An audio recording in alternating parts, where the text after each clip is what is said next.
Согушка аттанган азаматтардын арасында акын, драматург Жомарт Бөкөнбаев да бар болчу.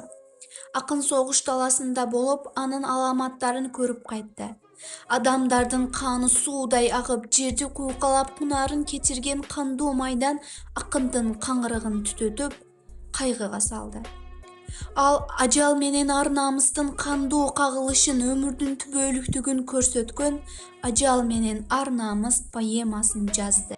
Карагай көккө тирелген, калың жер токой арасы, карайып тутун уюган, кан жүргөн уруш таласы. Жамгырдай октор төгүлүп, замбирей кулак тундурат, мурунку кездей нур чачпай, муңгайып карап күн турат. Кызычуу ушул кыргында ышкырып ажал бийледи, өмүрдө колдо өкчөгөн, өлүмдөн күчтүү ким деди.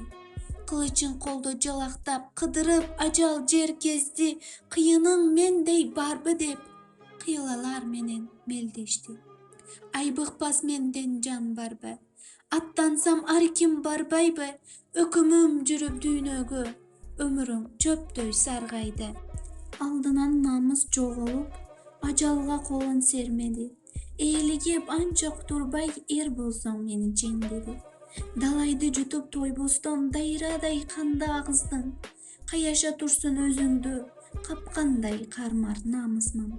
Кайраттуу эрге бел болуп, кадимден бери келгенмин, өмүргө шерик түбөлүк, өлбөстүн үстүн эмгенмин. Ар намыс аккан суу эмес. Төгүлсө кайрат олгудай, эр жигит эки жаралбайт, эси жок коркок болгудай. Саралап турган шум ажал, саргайып өңгө тунарды, ар намыс туруп өкүмдү, ааламга унун чыңарды.